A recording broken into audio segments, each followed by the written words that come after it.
Well, man, it's great to meet you. I appreciate you taking a minute out today. I'm looking forward to getting into the new album. Thank you. Appreciate it very much. Yes. Yeah.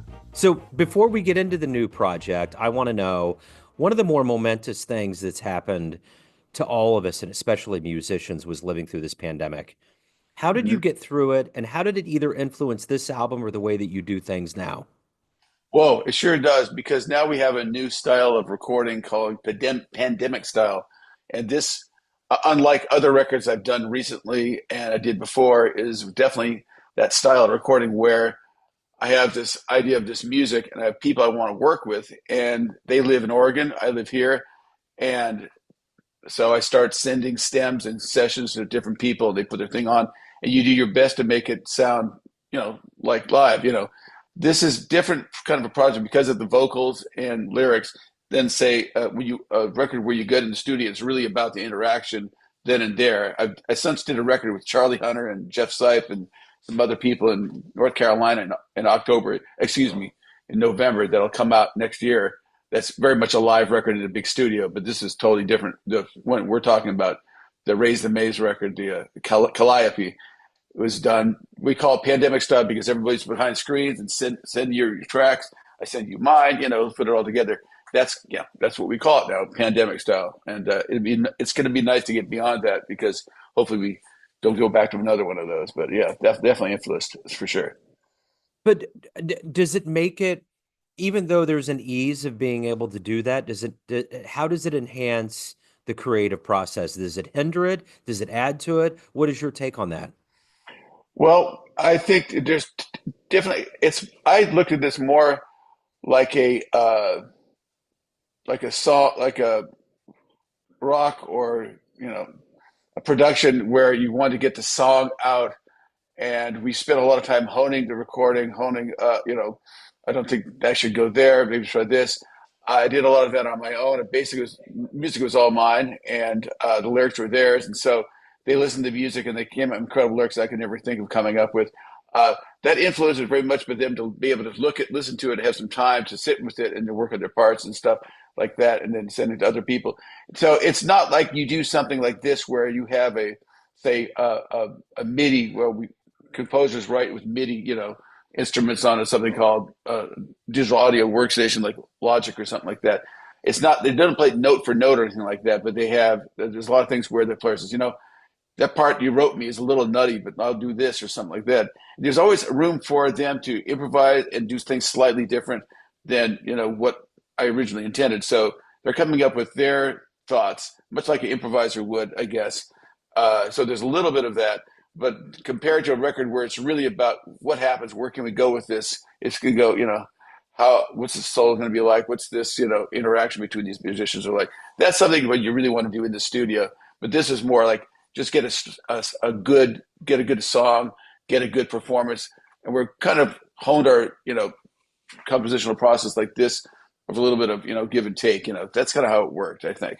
So I don't know if that really answers it, but It it's totally just a little does. bit different. Yeah, yeah, Yeah. You got me right in the mentality. So with yeah. Raise the Maze, Calliope, talk to me a little bit about this project. What was the vision? What was the Okay, so I had never done in my whole life a record with vocals. I never, I don't think I had singer on any other previous records.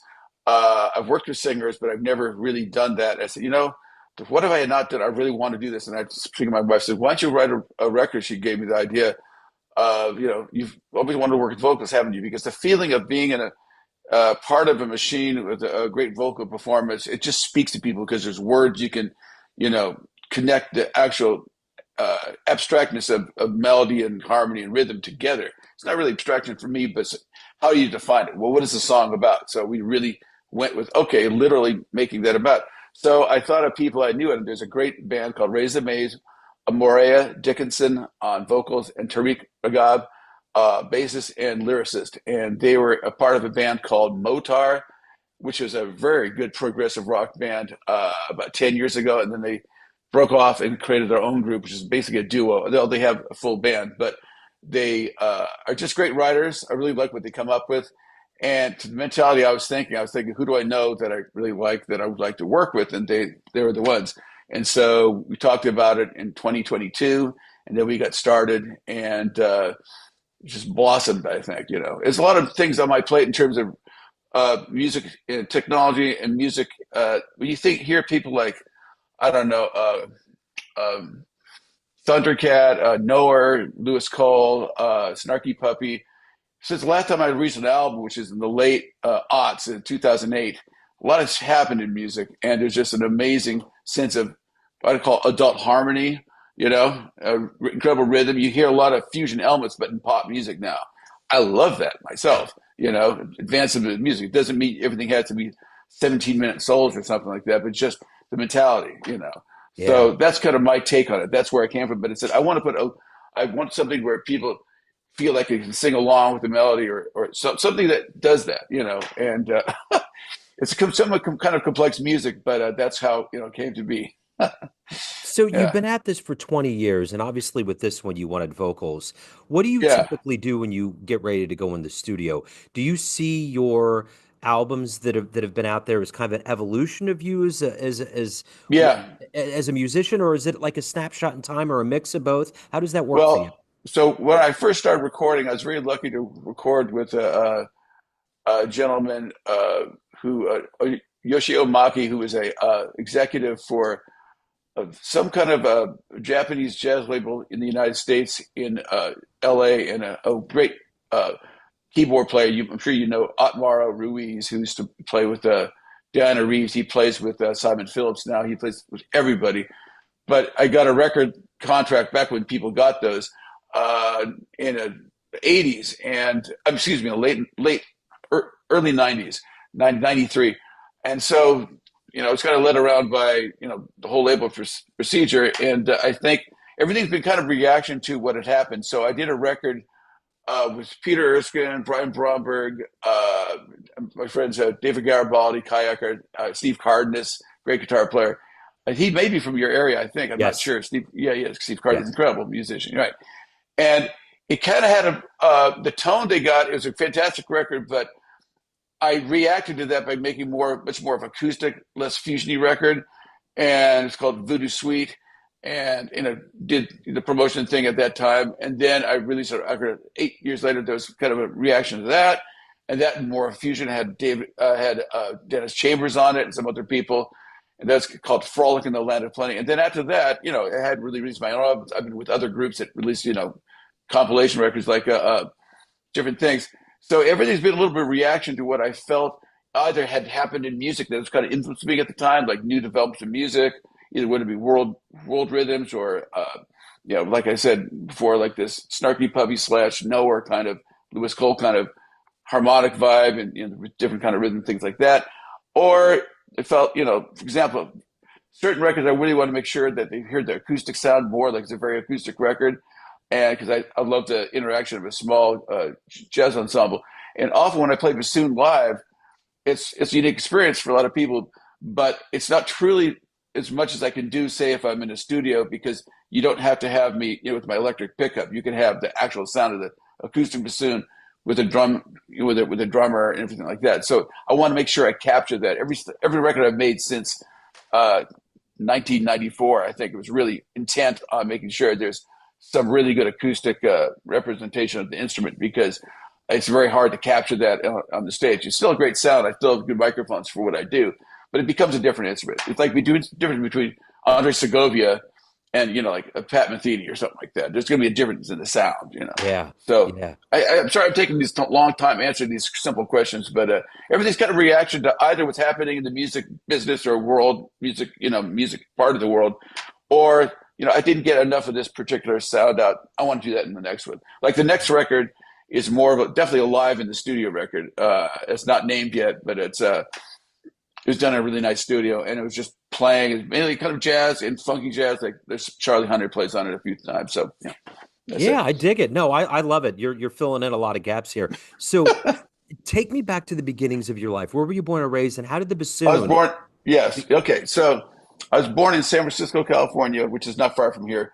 I live in the Napa County, which is the wine, kind of, but I live pretty close to the Bay Area. It's kind of an interesting spot where I live. But grew up in San Francisco, a classic family situation where my mother was a pianist, she wasn't a professional, but she's a really good amateur pianist, and my father was a clarinet player, accordion player, and taught music in schools. He was in the army band and all that. And then we moved to Berkeley, California, in the early early 70s. Was just an amazing place, a lot of music there. And I improvised on every instrument because I thought you just improvise on whatever instrument you had. I got in love with classical music midway through, and so I want to play bassoon after playing clarinet and saxophone first. And then started taking it seriously. I won a competition as a kid, and I went off on my merry way. But I always say you could improvise it, you could just make up stuff because that's what people did. There was, we in my background, I grew up at the same time like people like Stephen Bernstein, Peter Alphabom, Benny Green was a classmate of mine. We were all in the Berkeley Jazz Band in the late 70s, and it was quite a band. We just show up with our street clothes on. Our conductor cut us off. He'd leave the stage. We do great. We were really in tune. But it wasn't until going to conservatory I realized we weren't supposed to improvise, but I was improvising anyway. And then I heard like people like Jimi Hendrix. I heard, I don't know, Chick Corea, and so I put a microphone to my bassoon and started, a crazy wild trip. Realized that this is really, really wanted to do. I want to take this beautiful instrument and figure out a way to put it in modern music. That was my idea. And I found out that people like Illinois Jacquet along the way. There's some other people from way before that. There's a great musicologist who's actually a bassoon professor named David Wells, who's discovered plenty of old 78s from like 100 years ago with these variety orchestras and, basically kind of farting bedpost type of bassoon solos. Like I had no idea they were doing this back then. But, Michael Rabinowitz, there's other great players, Mark Ortwine, I know all of them, so, so I just wanted, that was my general interest. I want to try this instrument that I hear nobody really, really taking to task and doing something with it. That was my thing. So, what was your first live jazz show you saw that really blew you away, that made you think, I really want to do this? It makes sense. I went to Keystone Corner in San Francisco, and I'm not sure if it was, I wish I'd seen McCoy Tyner, but I saw, who was it? I saw George Duke for sure in Cal. I saw Frank Zappa, who was in jazz, but I saw, when I was really young, we used to go to Keystone Corner a lot. I can't remember, it was Eddie Henderson or something like that. But it was just an incredible, fruitful music scene. I mean, you had Herbie was not around here too much at the time, but that was the people I heard that just blew my mind. And then there's just a lot of great local players at the time. I'm trying to think of one particular show that knocked my socks off. But the things I really liked were like Fly with the Wind, McCoy Tyner, or Focal Points, or records where he had multi-stacked like horn players. I can't remember, it was Joe Ford. Who was it on some of those records? Azar Lawrence probably wasn't on that particular one, but there were those late 70s recordings where he stacked like, three saxophones, three trumpets, they just stacked the parts.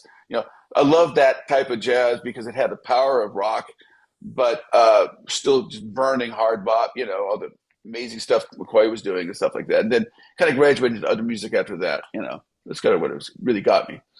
So you've mentioned a lot of really heavy, legendary veteran players that you played with over your career. What have you Yeah. learned from these very veteran, esteemed, legendary players that you in turn teach younger players that you get on the bandstand with? Well, it's all about, this is oversimplification, but it really is just relax. And it's all about the music, and the best musicians I've ever played with are some of the nicest people in the world, really. I mean, it's because there's no airs to prove, nothing like that. Uh, Take a breath, center yourself. When I work with Victor Wooten, he's told my son this actually. There are no wrong notes. You just have to know what you do with how you, get out of a wrong note or use that wrong note to make it right. That's what I've had. And that's usually what it's been. I remember working with Peter Erskine on something. This is not on this particular record, and it's just incredible, amazing drummer. He looked at me once and said, seriously, but in a nice way, he said, I think this tune would work a lot better with just about this tempo. I said, sure, I'll definitely do it, Mr. Erskine. And of course he did. It was a great, and it turned out to be a really nice track. So, just listen and be humble, but breathe, a little bit. And the thing I've learned, and I think a lot of people have learned this along the way, is that in music, you never have it made. You're always making it. That's just the way it is. Because you can be at one. I've been at really some really high points, like playing with the flectones, and you think when you're playing in a coliseum with 15,000 people playing with Bela Fleck and all these people that I've made it.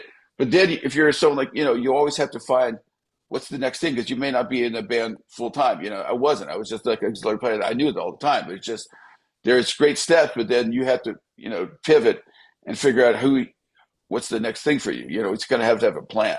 That's what I've learned also. So yeah. Don't let the Yeah. road ride you. You ride the road. Yeah. Well, Yeah. speaking of the road, you've been all over the world playing music. Yeah. What have you learned from all these different regions and cultures? How has that enhanced the way that you approach your instrument and music overall? Well, I think there's always a spot for following your heart, but would be willing to listen to outside criticism and opinions. Um, I think overall, really good quality is really what it's about because it's easy to get disillusioned when music sells for less than what say a cup of coffee will sell like or something. When you get into that kind of thought, but um, people really do respond and will support you when it's high quality stuff. When you really follow, I think this is really gonna be good. Just always keep honing it. So that I think has always worked. Like when I lived in Japan, there's some of the most incredible listeners and music lovers and quality lovers over there ever. I mean, it's like wow. I was there with Cirque du Soleil, but I played on my off nights here and there, and they just go for quality. And I guess it's not. It seems like a super obvious thing, but I think a lot of people can think of it. Well, should I do this kind of thing? Should I do it like that? But just try to always be honing your stuff, and at some point you have to let the baby out, of the closet, whatever. But you have to just listen to it. Yeah, that's kind of what I listen to. I just always keep listening to other people. I think it's easy sometimes to get too centered on yourself, and you always have to listen to what other people are doing, and be willing. If you're really secure in yourself, you can listen to other things and say, that'd be pretty cool. Well, if I ever tried something like that, how would that affect? It's never about always about you. Also, it's about what they're doing, everything like that, and think that because we all have to be supportive right now of all musicians because we know how hard it is for ourselves. That's kind of the thing. It's we don't have a world unless we support each other, right? Things Yeah. like that. Yeah. So you played on a lot of stages from Carnegie Hall all the way through the spectrum of stages. What was the one stage you finally got to play on? You were like, I can't believe this is happening. Were you bespeckled by a particular stage? I think there's a couple ones. Carnegie Hall was pretty special for sure. I would say though that my first show in Cincinnati with Bela Fleck and the Flecktones was probably the biggest one because I was transcribing their music and trying to play their crazy stuff, and then I end up sitting in with them, and then by the Lord, I got hired by them. And there's again some of the most incredible instrumentalists, but also some of the nicest people, just super nice. I mean, and supportive, and they have a good center to them. And so I was so nervous going up there, and we have to play some really difficult stuff.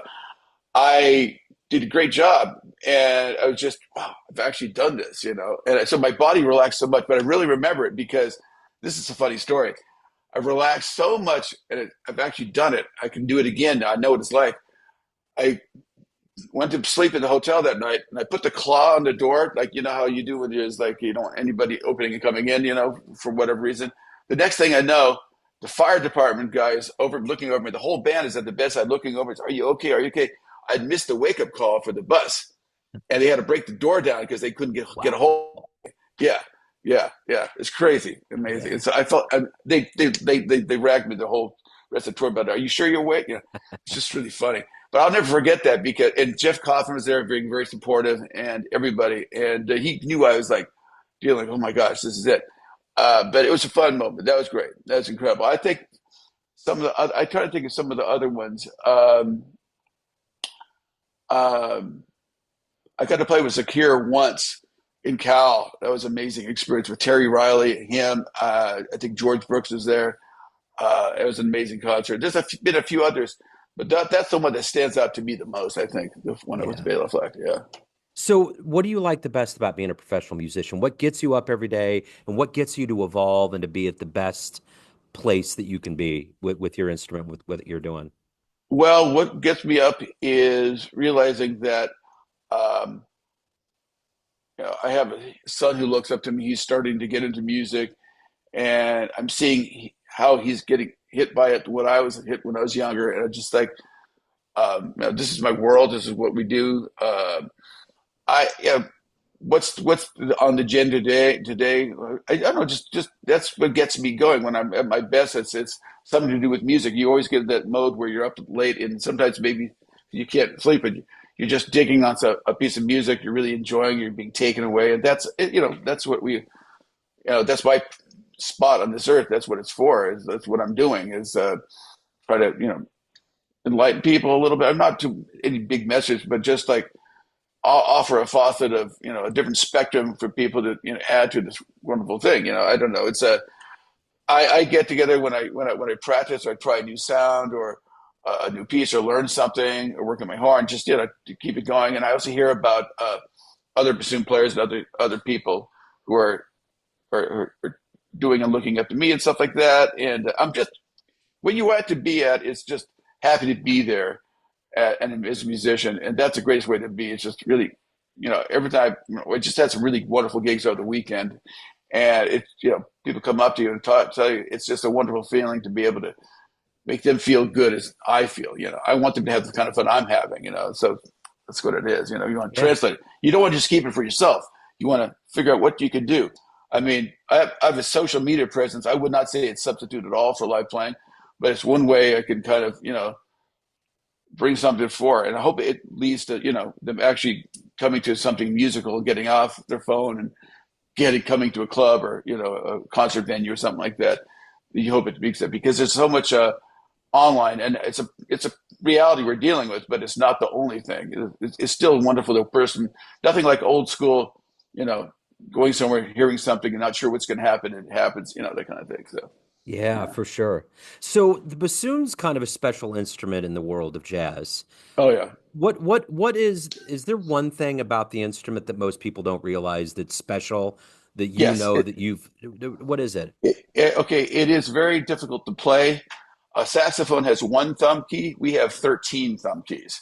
Wow. And yeah, and you have more thumb keys and notes in the chromatic scale, as one trombone player pointed out to me. Uh, but it is, I picked something I realized that was ridiculously difficult. And it wasn't because it was difficult. I just enjoyed the instrument. And I was fascinated by all these keys and said, whoa, all this stuff. Wow. But it takes a lot of effort to do some of the simplest things on one instrument. On that instrument, it's much more difficult. And it was a challenge for me. That's the one thing. It's a very versatile, gorgeous instrument. It's been around a long time, and you can play bass lines with it. You can play melodies. You can be supportive. It's a great homogenizer in terms of how you blend it with different instruments. It's a great blending instrument. So that's what I love about the instrument, and I just always like the voice. I kind of my favorite kind of stuff. Although I have played bop and different things like that, jazz, different types of styles. I like the more modal styles where you really get to hear inside of one particular mode, how it speaks. I worked with, I wish I tried to remember his name. It's Stéphane Guillaume. He's a great tenor saxophone player from Paris. I'm on one of his recent records, and it's just wonderful, like chamber jazz kind of stuff. Where I don't think there's a bass player in this, but it's very acoustic sounding, and it's acoustic. But so you can actually hear the haughtiness and the vocal characteristics of the instrument singing within something. So it's not just about how fast you play, how many notes. It's about how you just hear that tone. That's a great thing that I like to get across to people because it has a very unique sound, a lot of different possibilities. I guess I'm Yeah. trying to hold myself. I'm sorry, I'm taking so long to No, no, no, no. You're get to cool, the man. point. No, it's all Yeah, good. yeah. Yeah. So why do you love this art form we call jazz? Oh well, I'm an improviser, man. It's like I've been around improvising all my life. I'm so lucky to go to the Berkeley Public Schools where they're starting people fourth grade in jazz band and playing, blues and little things, whatever. Uh, American art form. It's true, only true American art form that I think of. Could I think of? And It's started where it started. Black America, and the different iterations and stuff. It's just reflection on what's happening, and commentary. You know, finding a path, a little device that works with something else, and that other person reacts to it and builds something, and then conversation, all that stuff. That's why I love it. I mean, I can't imagine any other way to go about it. I mean, it's a constant development and interaction. And we on our record we did do that too. I mean, there's some things that changed from what my original master plan was, but I'd never go into anything saying it has to be this way or the highway. I mean, you don't really. You have to be. Things are flexible. So Yeah. uh, So, yeah. let me ask you this. If you could get into a time machine and go back in time and see one jazz show with your own eyes, where are you going? What do you want to see? Gosh, I would love to see early Return to Forever. I just probably was a little too young for it at the time. Although when it hit me like Tom Briggs is too young to go to clubs. When him at the Seventh Galaxy came out with Bill Connors, I just loved that record. I loved it. It's like the stuff afterwards, but project that particular record. It's just an amazing statement in terms of that type of really early, relatively early fusion. It's really great. I guess other concert I would like to go hear. I'd probably like to hear Coltrane in the late '50s, early '60s, somewhere around there. That would have been something else for sure. I mean, just the faucet of life right there. Um, you know, Going back further, I don't know. It would be nice to see Bird when he was, really on. I mean, that would just have been incredible when Stravinsky was in the audience or something like that. Yeah. Uh, but those, I was just kind of, I did start going to concerts, relatively young, but they wouldn't always let kids in. I'm sure there's some other things that I haven't heard along the way. I would love to hear it. I didn't get Hendrix when he was alive when I was younger. It took context for me to get him, but when I got him, it hit me like a ton of bricks. I think I would have liked to have seen Band of Gypsies live or something like that. I mean that would have been great. So those are kind of some concerts. Yeah. Yeah. So So as we're on the doorstep of the winter, or not the winter, the warm months, what's going on with live shows? If anybody wants to catch you yeah. live, how Well, can they I go? do have a website. It's best to go to my Instagram or my Facebook page. Paul Hanson, the guy with the bassoon and the visuals there. There's always a bassoon on my profile page. One of different. There's a review of one of our record actually on the back picture. That's where I put my shows up, and you can follow me if don't have time for more. If I can't add more followers, I've friends, and there's that. And my website, paulhansonmusic.com. I swear to God, I'll be better. I have to do some updating on it, but because I have a show with Taylor Eisty coming up. I guess that's how you pronounce his name. He just won a jazz Grammy. Yeah. I'm really fortunate to work with him. We have a duo show on March 22nd, I believe. It is in California here. That's a place to go for things like that, And there's some other things. I'll be in Europe in July teaching at a music festival called the Claz Academy Music Festival. Claz International Music Festival, CLAZZ. So it's a combination of classical musicians and jazz musicians. So I'll teach like bassoon players how to improvise and stuff like that. It'll be concerts and things like that. So hopefully I'll do some more stuff over there in Italy as well. But that's kind of what's happening. So with Calliope or any of your previous Oh yeah, albums, if anyone wants to yeah. pick that up, where do they go? Well, they go to Bandcamp. My Bandcamp page, I think it's Paul Hanson one at bandcamp.com, I believe it is. Paul Hanson one slash at Bandcamp, like something like that. I'll it's basically Paul Hanson Bandcamp, and there's not too many Paul Hansons, but there's definitely me and the artwork of the record is there. I can look and see exactly what the link is in a second here. So just let me just 1 second here. We'll go here, Paul Hanson. Yeah, paulhanson1.bandcamp.com. Excellent. Yeah, and we will be playing some gigs in the early summer, late spring. We're working on that right now, and there'll probably be some California shows out here in the Bay Area. If I can do any more to get us traveling, I definitely will. But we'll figure out how we do that. So, Paul, this has been fascinating. Thank you, sir. Thank thank you for your you, time. Thank you for your story, man. thank you so much. I really appreciate it. Thanks for making it happen. Appreciate it. Absolutely. Yeah, you bet.